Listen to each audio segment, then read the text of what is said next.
کوشش کریں. یہ کوئی عام نام نہیں کر بنیادیں ضروری ہے. If you wish to change the world, you need to start with yourself.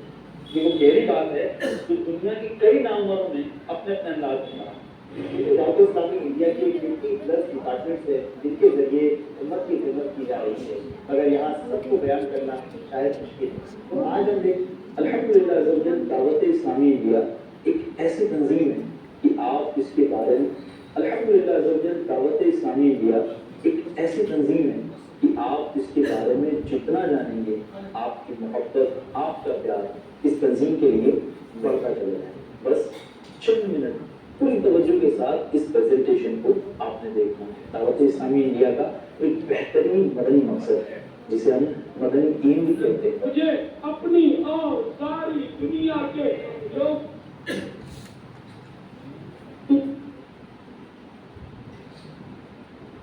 کوشش کی خاطر قبلہ شیخ طریقت امیر اہل سنت نے ہمیں ایک خوبصورت نظام بنام نیک اعمال عطا کرنا ہے. اس میں مزید آسانی کے لیے دعوت اسلامی انڈیا کی IT ڈپارٹمنٹ نے نیکی ٹائم اپلیکیشن لانچ کی جسے آپ ڈاؤن لوڈ کر کے گھر بیٹھے ہی اپنے اعمال کا جائزہ لے سکتے ہیں. ساری دنیا کے لوگوں کی اصلاح کی کوشش کی خاطر آپ نے مدنی قافلوں کے بارے میں ضرور سنا ہوگا. دعوت اسلامی ہے یہ دعوت اسلامی ہے، دعوت اسلامی ہے یہ دعوت اسلامی ہے. اب بات کرتے ہیں دعوت اسلامی انڈیا کی ایک شاندار ڈپارٹمنٹ شامت المدینہ. جی ہاں، یہی وہ ڈپارٹمنٹ ہے جس کے ذریعے علماء پروڈیوس کیے جاتے ہیں. الحمدللہ دعوت اسلامی انڈیا کے تحت شامت المدینہ ہندوستان میں سینکڑوں کی تعداد میں قائم ہو چکی ہیں، جس میں اس وقت more than 20,000 اسٹوڈنٹس یعنی اسلامی بھائی اور اسلامی بہنیں میل اور فیمیل اسٹوڈنٹس تعلیم حاصل کر رہے ہیں، جن میں سے تقریباً 2000 سے زائد اسٹوڈنٹس نے درس نظامی کمپلیٹ کیا ہے. اور وقت کے ساتھ انشاءاللہ ہزاروں علماء یہ ڈپارٹمنٹ امت کو پرووائڈ کرے. قرآن کی تعلیم گھر گھر پہنچانے کا جو نظام دعوت اسلامی انڈیا نے بنایا ہے وہ اپنی مثال ہے، کیونکہ آج امت کا جو حال ہے اس میں ایک بہت بڑا سبب قرآن سے دوری کی ہے. اس وقت وطن عزیز ہندوستان میں ہزاروں کی تعداد میں جو مدرسے قائم ہیں جن کے ذریعے قرآن کی تعلیم گھر گھر پہنچ رہی ہے. اگر میں اسٹوڈنٹس کی تعداد کی بات کروں تو اپروکسیمیٹلی 63,000 اسٹوڈنٹس اس میں زیر تعلیم ہیں، وداؤٹ فیس ایجوکیشن حاصل کر رہے ہیں.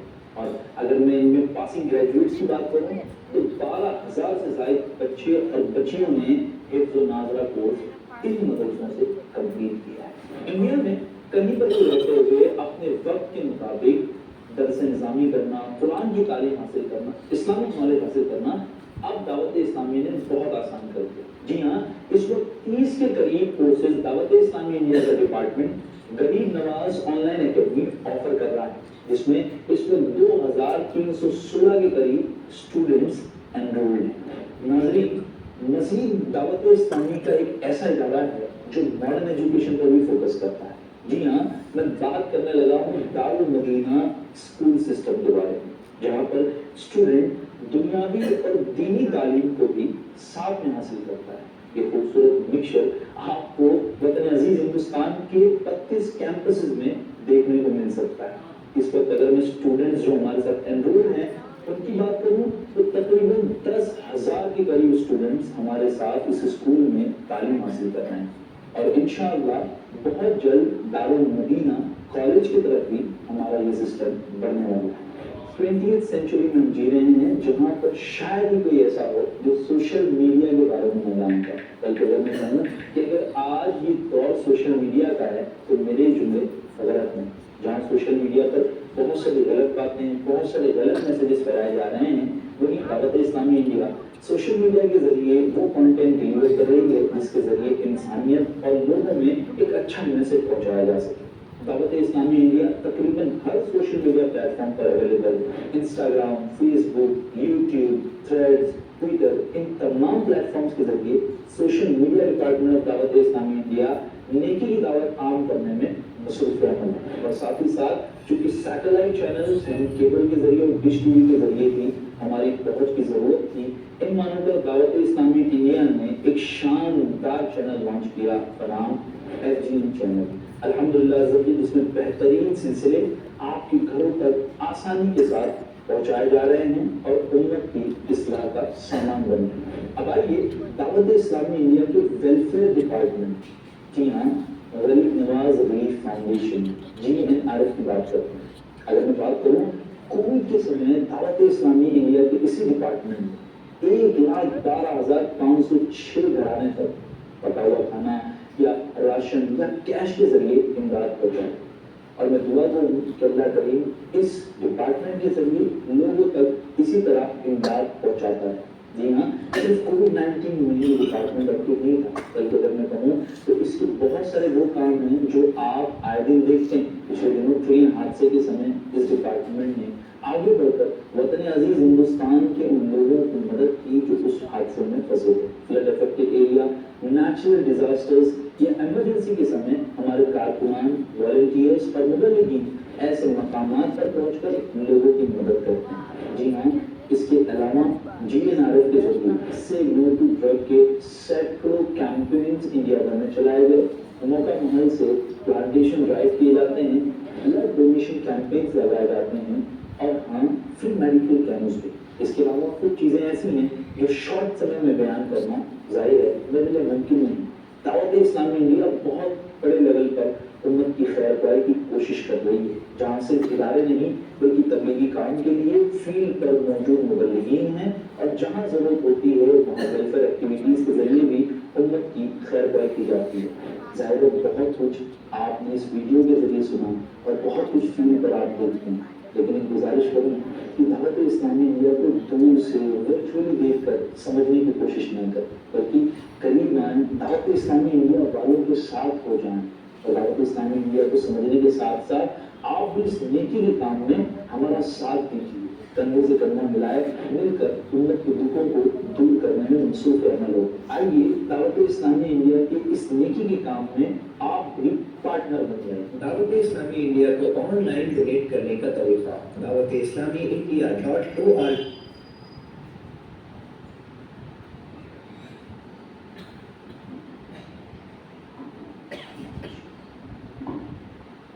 پیارے اسلامی بھائی، آپ نے دیکھا کہ دعوت اسلامی انڈیا الحمدللہ کس انداز پر دین مدین کی خدمت انجام دے رہی ہے، اور جہاں جہاں امت کو جس چیز کی ضرورت ہوتی ہے الحمدللہ دعوت اسلامی اس شعبے کو قائم کرتی ہے اور اس کو مضبوط بنانے کے لیے کوششیں کرتی ہے۔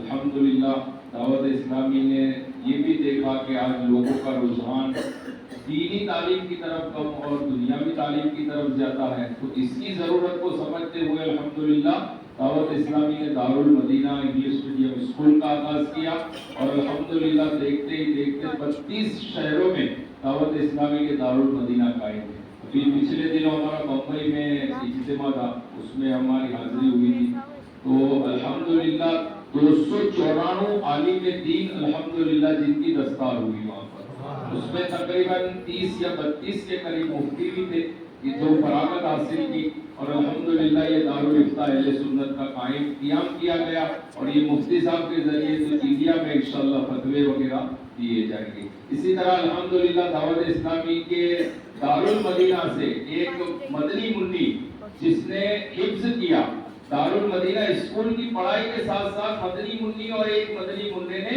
اپنا قرآن حفظ کر لیا الحمدللہ۔ یعنی ہمارا یہ سمجھے کہ الحمدللہ ہمارا دنیا بھی ہماری سنور رہی ہے اور آخرت بھی بہتر ہو رہی ہے، یہ الحمدللہ دعوت اسلامی کا نظام ہے۔ تو پیارے اسلامی بھائی، ابھی آپ نے دیکھا کہ گونگے بہرے اور نابینا جو مسلمان ہیں ان کے لیے بھی الحمدللہ دعوت اسلامی کوشش کر رہی ہے، ان کی بھی دینی تربیت دعوت اسلامی کر رہی ہے، جگہ جگہ ان کے کورسز ہو رہے ہیں، اور الحمدللہ بالا سیدور کے اندر نابینا اسلامی بھائیوں کے لیے حفظ کلاس شروع کر دیا گیا ہے کہ نابینا بھی حافظ قرآن بنے گا انشاءاللہ۔